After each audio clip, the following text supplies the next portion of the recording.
हम इसको यहां पर लिख सकते हैं कैंडल बॉडी।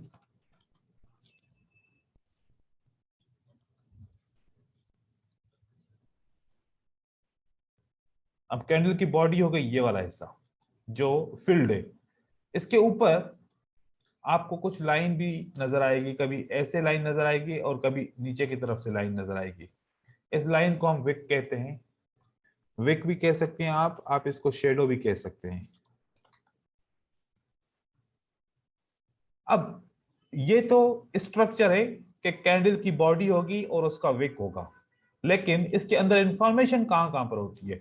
अब जैसे कि यहां से पता चलता है, जब ये कैंडल स्टार्ट होती है, ग्रीन कैंडल, ग्रीन कैंडल जब भी स्टार्ट होती है तो ऊपर की तरफ जाती है। अब ये ऊपर की तरफ तो जाती है, लेकिन स्टार्ट कहां से होती है, ये नीचे से स्टार्ट होती है, तो इसको हम कहेंगे ओपन प्राइस। ये हमारी ओपन रहेगी। फिर कभी कभार जैसे स्टार्ट होती है तो फिर डाउन की तरफ भी आती है, शुरू में ही डाउन की तरफ आती है। यहां से स्टार्ट हुई और शुरू में डाउन की तरफ आई, फिर मार्केट ऊपर की तरफ जाती है, प्राइस ऊपर की जाती है, फिर यहां से वापस आके नीचे आती है। अब इस कैंडल का स्ट्रक्चर भी ऐसा ही है, पहले यहां पर ओपन हुई, नीचे इस जगह तक आई, तो ये हमारा हो गया कैंडलस्टिक का लो एरिया, कि यहां पर प्राइस लो तक टच किया। फिर यहां से प्राइस ऊपर की तरफ जाती है, इस एरिया को इसने टच किया जो हमारा हाई कहलाता है, कि प्राइस ने ऊपर, इतनी प्राइस ऊपर गई कि जो इस कैंडल का हाई बन गया। उसके बाद जब ये कैंडल क्लोज हुई, अब जब क्लोज की मैं बात करता हूं तो इसका मतलब है कि इसका कोई टाइम फ्रेम है, तो कैंडल का टाइम फ्रेम होता है, और अगर वो टाइम कंप्लीट हो जाए तो कैंडल क्लोज हो जाती है। अब कितने टाइम फ्रेम होते हैं, 1 मिनट भी होता है, 5 मिनट भी होता है, 15 मिनट भी होता है, 1 घंटा भी होता है, 4 घंटे भी होता है, 1 दिन भी होता है, 1 महीने भी होता है। मतलब जितना टाइम फ्रेम हम चाहें उतना टाइम फ्रेम की कैंडल हो सकती है। तो जब क्लोज होता है वो टाइम क्लोज होता है, जैसे कि 1 मिनट की कैंडल स्टार्ट होती है, वो 1 सेकंड से स्टार्ट होगी, तो 59 सेकंड जब पहुंचेंगे तो कैंडल क्लोज हो जाएगी। तो हमारे ये टाइम ड्यूरेशन रहा है एक कैंडल का। बाइनरी ऑप्शन के लिए जब हम बाइंग और सेलिंग के लिए प्रैक्टिस करते हैं और बाय और सेल करते हैं, तो 2 पोर्शन होते हैं। एक पोर्शन होता है 30 सेकंड बाय करने के लिए होता है, और 30 सेकंड एक्सपायरी टाइम होता है उसका। इस 30 सेकंड के अंदर हम बाय करते हैं, पहले सेकंड पे भी बाय कर सकते हैं, 5वें सेकंड पे बाय कर सकते हैं, 10वें सेकंड पे भी कर सकते हैं, 29वें सेकंड तक आप बाय कर सकते हैं। जब ये आप बाय करेंगे 29वें सेकंड तक, उसके बाद जो अगले 30 सेकंड होंगे उसमें आप कुछ भी नहीं कर सकते। आपको सिर्फ वेट करना पड़ेगा, जहां पर आपने बाय किया है तो प्राइस वहां से ऊपर जानी चाहिए, अगर सेल किया है तो प्राइस वहां से नीचे आनी चाहिए। अगर अपकमिंग 30 सेकंड आपके प्राइस से मार्केट नीचे होगी तो आपको ट्रेड विन होगा या लॉस होगा। तो इसके बारे में मजीद हम पढ़ेंगे आगे, लेकिन पहले कैंडल को सही तरीके से समझते हैं। तो अब कैंडल की हमें क्या इंफॉर्मेशन मिली है, एक इंफॉर्मेशन मिली कि ओपन यहां से हुई थी, फिर मार्केट नीचे की तरफ आई, फिर यहां से फिर वापस ऊपर की तरफ गई, यहां तक हाई बनाया, उसके बाद फिर क्लोज हो गया नीचे। और ये 4 इंफॉर्मेशन हमें रिटन फेज में मिलती हैं, ओपन, लो, क्लोज, हाई। और ये जो इंफॉर्मेशन बॉडी की मिलती है, अगर बॉडी छोटी है तो वीक होती है, थोड़ी सी बड़ी है तो मीडियम होती है, अगर बहुत ज्यादा बड़ी हो जाती है तो स्ट्रांग और बिग बॉडी हो जाती है। तो उसका कॉन्सेप्ट भी हम पढ़ेंगे आगे चल के। अब सेल कैंडल हम ड्रा करते हैं, इस सेल कैंडल के लिए सेम हम इसको स्ट्रक्चर देते हैं, ये हमारा सेम स्ट्रक्चर बन गया सेल कैंडल का। अब सेल कैंडल के अंदर क्या डिफरेंस है, जो बाय के अंदर डिफरेंस है और सेल के अंदर, वो हम पढ़ेंगे। अब यहां पर इसका ओपन है, अब सेल कैंडल का ओपन यहां पर है और बाय कैंडल का ओपन यहां पर है, तो ये एक डिफरेंस है। क्लोज इसका नीचे है और बाय कैंडल का क्लोज ऊपर है, एक ये डिफरेंस है। लो इसमें भी सेम रहेगा और हाई इसमें भी सेम रहेगा, लो और हाई कभी भी चेंज नहीं होते, लेकिन ओपन और क्लोज चेंज होते रहते हैं। और बॉडी, ये रेड कैंडल होगी तो इसकी रेड बॉडी होगी, और रेड बॉडी का मतलब है कि सेल। अब हम कलर तो कोई भी इस्तेमाल कर सकते हैं, अगर कोई ग्रीन कैंडल यहाँ पर रेड की जगह पे ब्लू कैंडल का इस्तेमाल करे, ब्लू कलर का, वो भी कर सकता है, व्हाइट कर सकता है, ब्लैक कर सकता है, जो भी कलर करे, कलर से कोई मतलब नहीं है, कलर पहचान के लिए होता है। लेकिन हमें अगर दोनों कैंडल का कलर ग्रीन हो, सेलर की कैंडल भी ग्रीन हो, बायर की भी ग्रीन हो, आपको पहचानना ऐसे है कि ओपन और क्लोज की प्राइस के हिसाब से आपको पहचानना है। ठीक है, अब ये हमारे पास इंफॉर्मेशन आ गई एक कैंडल की। जो सबसे मेन इंफॉर्मेशन है कि कैंडल की बॉडी कितनी है, इसकी साइज कितनी है, फिर जो ऊपर का शेडो है या फिर जो नीचे का शेडो है इसकी साइज कितनी है। ये जो ऊपर से विक जिसको हम कह रहे हैं, असल में ये होती है रिजेक्शन। क्या होती है? रिजेक्शन होती है। रिजेक्शन का मतलब होता है कि अपोजिट पार्टी से प्रेशर आ रहा है। अब प्रेशर क्या होता है? या तो बाय होती है तो स्पीड में बाय की ऊपर की तरफ चली जाती है तो बाय का प्रेशर, अगर मार्केट ऊपर की तरफ जा रही है तो बाय प्रेशर कहेंगे, बाय प्रेशर। और अगर मार्केट नीचे की तरफ आ रही है तो सेल प्रेशर कहेंगे इसको हम। बाय प्रेशर और सेल प्रेशर। अब ये बाय प्रेशर और सेल प्रेशर दोनों एक ही कैंडल के अंदर हो सकते हैं। जैसे कि अब मैं एक ग्रीन कैंडल यहां पर फॉर्म कर रहा हूं, ये हमारी एक ग्रीन कैंडल है। इस ग्रीन कैंडल के अंदर ऊपर से विक है तो क्या हुआ? ऊपर से सेल प्रेशर है। ये एरिया क्या है हमारा? Cell pressure.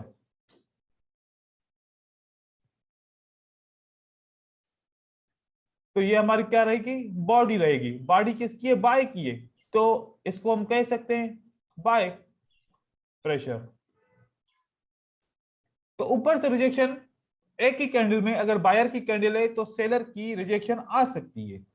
हर एक कैंडल के अंदर रिजेक्शन होती है। कभी कभार कुछ ऐसी कैंडल्स भी होती है जिसके अंदर रिजेक्शन नहीं होती, वो खाली उसके ऊपर न विक होता है न नीचे विक होता है।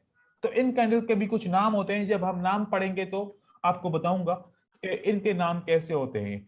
तो कैंडल को समझना, अगर जो बेसिक में कैंडल की अंडरस्टैंडिंग नहीं कर पाता तो आगे जब वो पहुंचता है दूसरी लेवल पे, तीसरी लेवल पे, अगर उसको कैंडल रीड करना और कैंडल के नाम नहीं आते तो उसको बड़ी परेशानी होती है।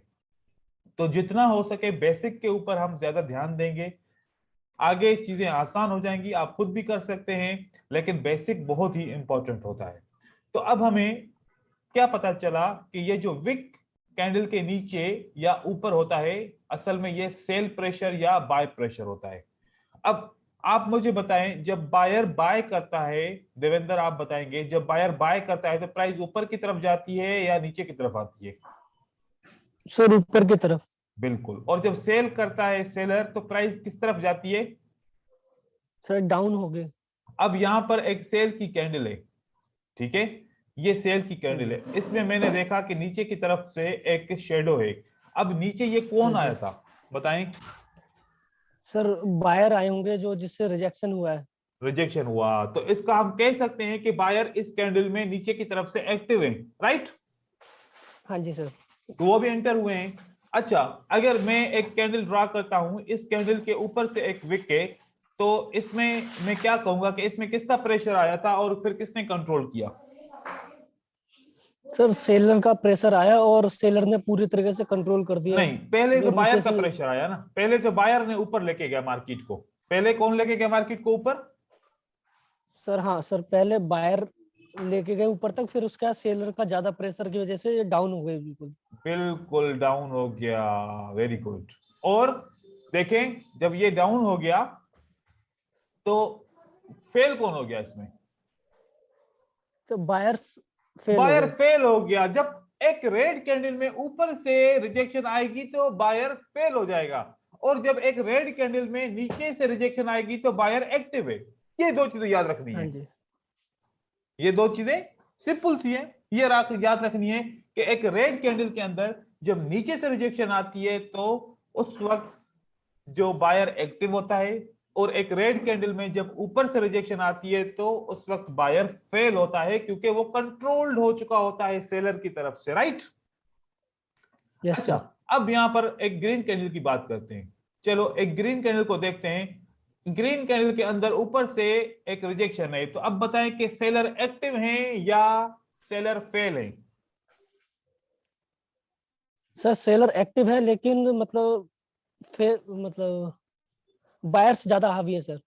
बायर ज्यादा हावी हैं, बिल्कुल, लेकिन हाँ जी। एक्टिव तो है ना सेलर। हाँ सर, सेलर एक्टिव है, पर वो कैंडल को जिस तरीके से नीचे ले जाना चाहिए वो ले जा नहीं पा रहे हैं।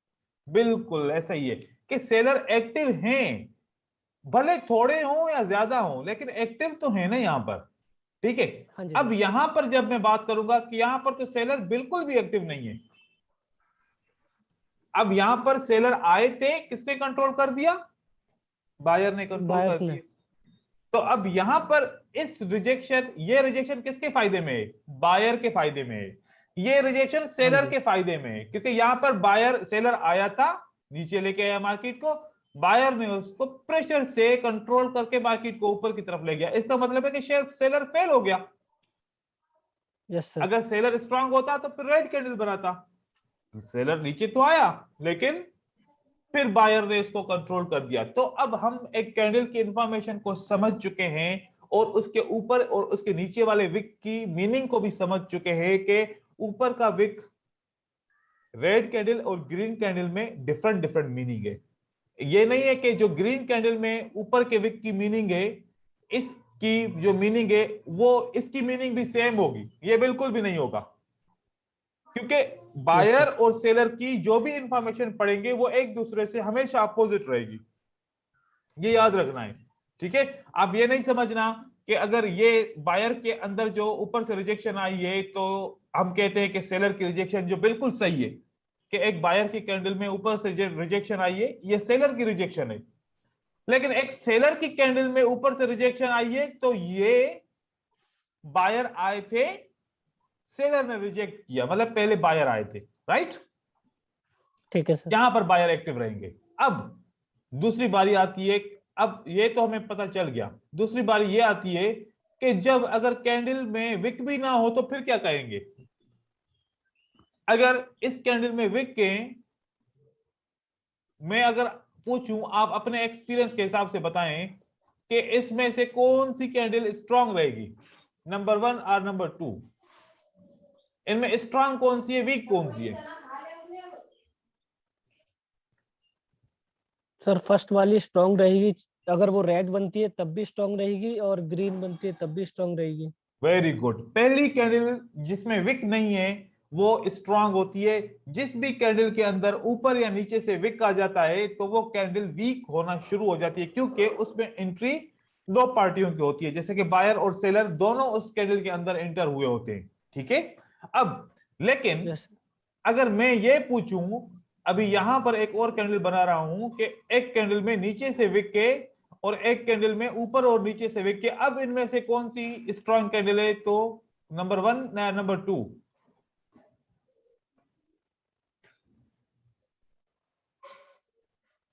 यस। तो इसमें सर थोड़ा कंफ्यूजन है। इसमें कंफ्यूजन है, ओके, अजीत बताएगा हमें। Number 1 sir, number strong. 1। देखो, नंबर 1 कैंडल क्यों स्ट्रांग है? क्योंकि इसमें सेलर एंटर हुआ था यहां तक, फिर किसने कंट्रोल कर दिया? हमारे बायर ने इसको कंट्रोल कर दिया, राइट। तो सेलर खत्म हो गया। सेलर क्या हो गया? खत्म। यहां पर सेलर एंटर हुआ, दोबारा बायर ने इसको कंट्रोल किया, अगेन सेलर एंटर हुआ मार्केट में। तो अब सेलर दो दफा एंटर हुआ, एक तो नीचे ओपन से एंटर हुआ, एक तो क्लोज से एंटर हुआ। तो मतलब देखें कि यहां पर भी सेलर की एंट्री, यहां पर भी सेलर की एंट्री। जिस एक कैंडल में दो दफा सेलर की एंट्री हो और एक कैंडल में एक दफा सेलर की एंट्री हो, तो कौन सी कैंडल स्ट्रांग होगी? एक वाली स्ट्रांग होगी या दो वाली स्ट्रांग होगी बायर के लिए? अब बताएं देवेंद्र, अब पहली कैंडल स्ट्रांग होगी या दूसरी होगी? सर पहली वाली। पहले वाली। पहली वाली समझ में आई या कंफ्यूज कर रही है अभी तक? सर आगे समझ में। आ गई समझ में, वेरी गुड। हम्म। अब इसी तरीके से एक और ग्रीन कैंडल की इंफॉर्मेशन पढ़ते हैं कि कैंडल की बॉडी छोटी हो गई और नीचे से विक बड़ा हो गया। बॉडी छोटी हो गई और विक बड़ा हो गया। अब बताओ कि इस कैंडल के अंदर बायर वीक हैं या बायर स्ट्रांग है? सर बायर्स स्ट्रांग है सर। बायर स्ट्रांग है, वेरी गुड। अजीत क्या ये सही कह रहा है, बायर स्ट्रांग है? जी सर। अगर ये बायर स्ट्रांग है तो इसमें वीक कौन हो गया? क्योंकि इसमें सेलर भी मौजूद है इस कैंडल के अंदर और बायर भी है, तो बायर तो चलो स्ट्रांग हो गया, तो वीक कौन हुआ इसके अंदर? सर सेलर हुए, सेलर वीक हुआ क्योंकि क्योंकि ये सेलर नीचे की तरफ तो आया था, फिर मार्केट में ऊपर की तरफ चला गया, बायर मतलब सेलर को कंट्रोल करके ऊपर की तरफ चला गया। अब मैं एक और कैंडल मैं यहां पर बनाऊंगा जिसमें एक ग्रीन कैंडल की बॉडी होगी और विक बड़ा ऊपर से होगा। अब बताओ कि इसमें बायर स्ट्रांग है या बायर वीक है? सर इसमें सेलर्स की एंट्री तो है, लेकिन वो कैंडल को रेड करने में, मतलब कन्वर्ट करने में सफल नहीं हो पाए। बिल्कुल ठीक है, पर बायर्स ने अभी होल्ड कर रखा है सर इसे। बायर्स ने भी होल्ड करके लिखा है, लेकिन बायर को स्ट्रांग तो नहीं कह सकते ना। स्ट्रॉन्ग्स नहीं कह सकते, लेकिन सर वो ये कि मतलब सेलर कोशिश कर रहे हैं, लेकिन वो बायर्स ने भी होल्ड करके सेलर रखा ने हुआ है। कोशिश की, यूं समझो कि एक 100% कैंडल बनी, ठीक है, एक 100% कैंडल बनी जिसमें से 75% सेलर ने कंट्रोल किया, अभी भी 25% बायर की बॉडी मौजूद है, ऐसा कह सकते हैं। हाँ, हाँ जी सर। तो ये कैंडल बायर की तरफ से वीक हुई क्योंकि सेलर अभी एक्टिव है ऊपर की तरफ से। मतलब बायर कैंडल में जब भी ऊपर की रिजेक्शन होगी तो वो एक्टिव है। अब जैसे कि यहां पर मैं लिखूं, ये लिखूं कि एक्टिव, ये क्या है, कौन एक्टिव है? सेलर एक्टिव, हाँ ठीक जी है, सर। ये सेलर एक्टिव है। अगर नीचे से विक के तो मैं कहूं कि सेलर वाज एक्टिव। तो पहले एक्टिव, ये पहले एक्टिव था, अब एक्टिव नहीं है नीचे की तरफ, ठीक है, ये पहले हाँ जी। एक्टिव था लेकिन अब नहीं है, लेकिन ये अभी भी एक्टिव है। जो अभी भी एक्टिव होगा तो वो खतरनाक हो सकता है, ठीक है। ठीक है सर। चलो, अब हम एक डिफरेंस पढ़ते हैं। मैं एक हैमर बनाता हूं, हर एक कैंडल का नाम होता है, वो नाम भी हम पढ़ेंगे। हम हर एक कैंडल को नाम से पुकारते हैं। ये दूसरा हैमर है। अब ये बायर का हैमर बड़ा स्ट्रांग है, ये बायर को क्या करता है, स्ट्रांग करता है। अगर ये बायर को स्ट्रांग करता है तो ये सेलर को स्ट्रांग करता होगा, राइट रॉन्ग? रॉन्ग है सर। ये सेलर को, दोनों कैंडल्स दोनों वीक कैंडल्स, कर रहा है सर। वेरी गुड, क्योंकि नीचे से सेलर की कैंडल में रिजेक्शन है तो ये सेलर को वीक कर रहा है। अगर इसी की जगह पे एक ये कैंडल होती जिसमें सेलर को ऊपर से रिजेक्शन होती तो ये बड़ी स्ट्रांग कैंडल थी। ये बड़ी क्या थी? स्ट्रॉन्ग स्ट्रांग थी सर कैंडल। सेलर तो जी। हैमर जो रेड कलर का हैमर है वो सेलर के लिए वीक है, बायर के लिए, बायर की फेवर में, बायर की फेवर में रहेगा। लेकिन ये जो इन्वर्टेड हैमर है जिसको ऊपर से रिजेक्शन है, ये सेलर के लिए स्ट्रॉन्ग, पूरे के पूरा स्ट्रॉन्ग कैंडल है। अब बायर के लिए कौन सा वीक रहेगा? ये इन्वर्टेड हैमर बायर के लिए वीक रहेगा, राइट? हाँ जी। ओके। लेकिन अब क्या होता है कि एक और कैंडल आ जाती है, वो ये रहती है कैंडल के इसके ऊपर भी उतना ही विक होता है, नीचे भी उतना ही विक होता है। अब इसको क्या कहेंगे हम फिर? नाम तो इसका स्पिनिंग कैंडल है, लेकिन अब इसमें जितनी विक, जितना सेलर यहां फेल हुआ था उतना वापस ऊपर से आ गया। तो अब हम इसको क्या कहें कि सेलर स्ट्रांग है या बायर स्ट्रांग है, या बायर नॉर्मल है, सेलर नॉर्मल है, या दोनों दोनों न्यूट्रल हैं, बायर भी न्यूट्रल है, सेलर भी न्यूट्रल है, क्या कहें इसको? सर इस केस में तो दोनों न्यूट्रल लग रहे हैं सर। दोनों, बायर भी न्यूट्रल, सेलर भी न्यूट्रल, क्योंकि बीच में छोटी सी बॉडी है जो इतनी ज्यादा अहमियत नहीं रखती। जो बायर ने कंट्रोल किया उतना ही सेलर ने कंट्रोल किया, तो इसको कहेंगे न्यूट्रल कैंडल। इसको क्या कहेंगे? न्यूट्रल। Neutral candle. अजीत समझ में आ रहा है? Yes sir. ये भी हमारा न्यूट्रल कैंडल है। ये क्या है? न्यूट्रल कैंडल है। अब जब भी इस किस्म की कैंडल आएगी जिसका बैलेंस बराबर होगा, ऊपर और नीचे की विक बराबर होगी, बीच में छोटी सी बॉडी होगी, तो उसको न्यूट्रल कैंडल कहेंगे। अब न्यूट्रल कैंडल कैसे इस्तेमाल करते हैं, इसको कैसे ट्रेड करते हैं, जब हम ट्रेंड्स के बारे में पढ़ेंगे तो उसके बारे में आपको मालूमात मिल जाएगी, राइट? चलो ठीक अब है एक सर। ऐसी कैंडल आती है जिसके बॉडी नहीं है लेकिन ऊपर और नीचे का विक बराबर है, इस कैंडल को क्या कहेंगे, इसका नाम क्या रखेंगे हम? अजीत ये जो बताएगा। Same condition. यस सर, ये भी सर अजीत, न्यूट्रल ही होगा। न्यूट्रल तो है, इसका नाम क्या रहेगा? इसको सेल इसका की कैंडल डोजी सर। कहेंगे या इसको बाय की कैंडल कहेंगे, क्या कहेंगे इसको? इसको हम कहेंगे डोजी। क्या? जी सर, डोजी। डोजी के बहुत सारे किस्म होते हैं, जैसे कि एक ये डोजी होता है, एक ये डोजी, एक यहाँ पर एक ये किस्म का डोजी बनता है, और एक ये बनता है डोजी। अब इसके ऊपर विक नहीं है। एक ये डोजी बनता है, इसके ऊपर विक नहीं है, और एक ये खाली डोजी बनता है। तो डोजी के 5 से 6 किस्म है। तो ये वाले हमने बनाए 6 किस्म, हर एक का अपना अपना नाम होता है। अभी हम क्या करते हैं, कैंडल के बारे में नॉलेज हमें मिल गई, और कैंडल के बारे में हमें जो विक होता है ऊपर और नीचे, कौन सा विक किसको स्ट्रांग करता है, कौन सा विक किसको वीक करता है, ये सारी बात हमें पता चल गई है, और डोजी के बारे में पता चल गया है। अब नाम हम सारे कैंडल को के याद करेंगे, और कैंडल के पैटर्न के नाम, जो सिंगल कैंडल के पैटर्न होते हैं उनके नाम भी याद करने हैं, और वो मार्केट में हमने ढूंढने भी हैं, आइडेंटिफाई करने हैं कि कैसे दिखते हैं, कहां कहां पर आते हैं। तो अभी मैं पैटर्न बनाऊंगा, उस पैटर्न के सामने नाम लिखूंगा, वो पैटर्न आप लोगों ने चार्ट में ढूंढने हैं। क्या करना है, असाइनमेंट कैसे बनेगी वो मैं आपको एंड में बताऊंगा। अभी हमें पैटर्न्स बना रहा हूं ताकि आप रिकॉग्नाइज सही तरीके से कर सको। ठीक है, सबसे पहले हमारा ये वाला पैटर्न बनता है जिसको हम कहते हैं हैमर। क्या कहते हैं इसको? हैमर। और एक दूसरा पैटर्न बनता है जिसको हम कहते हैं इन्वर्टेड हैमर। उसके बाद एक रेड कैंडल का पैटर्न बनता है जिसको हम कहते हैं बियरिश हैमर। क्या कहते हैं इसको? Bearish hammer. उसके बाद इसको हम कहते हैं inverted hammer, but bearish inverted hammer. ठीक है, फिर हमारे जी पास सर। एक रेड कैंडल आती है जिसका हम कहते हैं स्पिनिंग कैंडल। क्या कहते हैं इसको? Spinning candle. और दूसरी रेड के ग्रीन कैंडल आती है, इसी की तरह ये भी हमारी स्पिनिंग कैंडल, दोनों के कलर कलर चेंज होते हैं। ठीक है, अब ये हो गई कैंडल।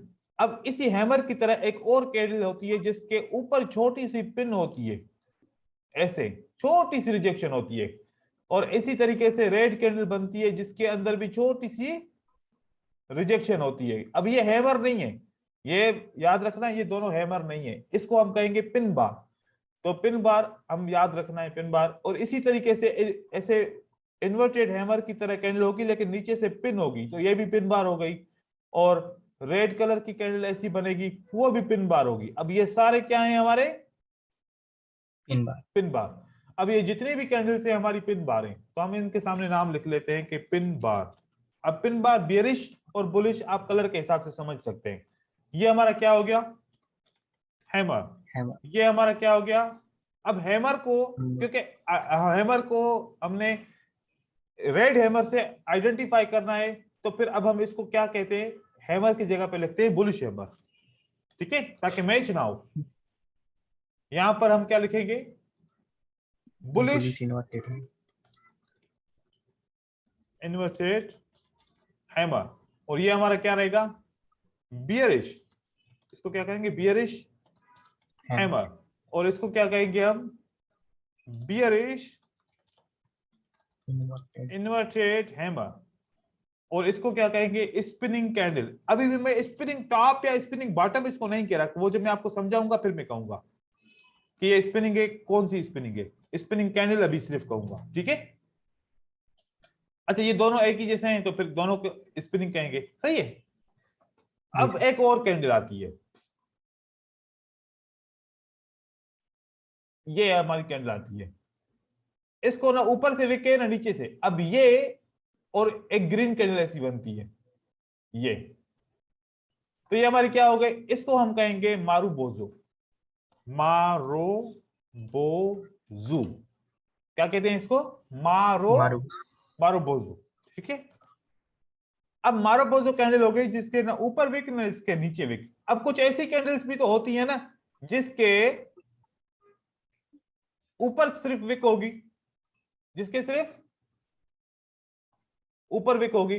फिर एक ऐसी भी कैंडल होती है ना, होती बड़ी साइज में है और उसके सिर्फ नीचे विक होती है, ऐसे भी हो सकता है। तो इसको क्या कहेंगे, इसको हम कहेंगे कि ओपन मारो बोजो, ओपन मारो बोजो। और यहां पर इसको क्या कहेंगे, क्लोज मारो बोजो। अब क्लोज मारो बोजो क्यों, क्योंकि क्लोजिंग के ऊपर कोई विक नहीं है। ओपन मारो बोजो क्यों, क्योंकि ओपन प्राइस पे कोई विक नहीं है, इसलिए मारो बोजो कैंडल है ये, राइट। Yes sir. यहां पर आते हैं सेल में। अब सेल का ओपन ऊपर होता है तो ये क्लोज मारो बोज हो गया, ये बाय से थोड़ा सा डिफरेंट होता है। अब ये हमारा हो गया क्लोज मारो बोजू। अब ये देखो, अगर बाय को कंपेयर करें, जिसमें बाय को ऊपर से विक के तो ओपन मारो बोजो है, ये ले ना, बाय में क्या है, ऊपर से विक के तो ओपन मारो बोजो, तब हम कहते हैं, क्योंकि ओपन पे विक नहीं है। अब इसको क्लोज क्यों कह रहा हूं, क्योंकि नीचे ओपन तो नीचे है, इसलिए क्लोज मारो बोजो कह रहा हूं कि क्लोजिंग पे विक नहीं है। यहां पर हमारा दूसरा बनता है जिसके क्लोज पे विक के ओपन पे नहीं है, तो अभी हमारा बन गया ओपन मारो बोजो, राइट।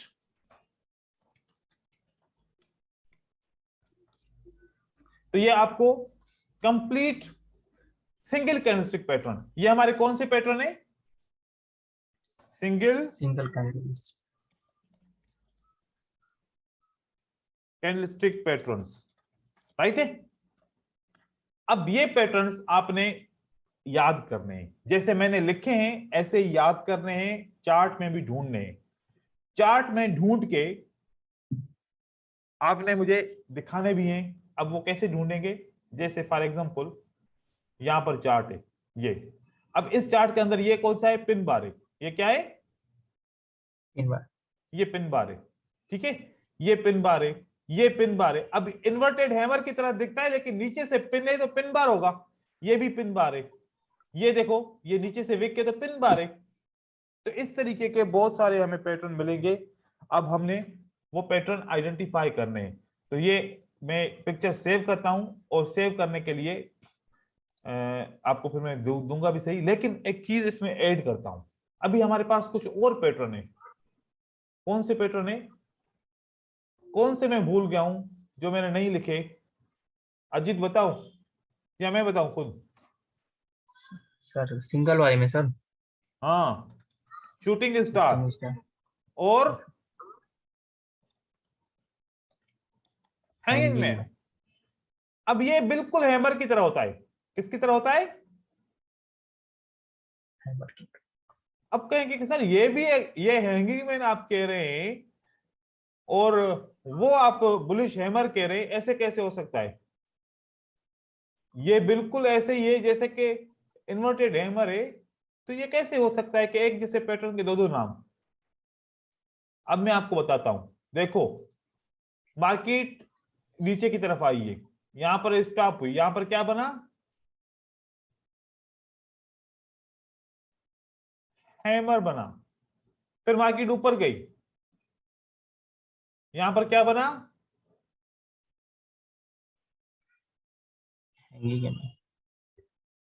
हैमर। तो एक हैमर नीचे बना, एक हैमर ऊपर बना, जो नीचे बनेगा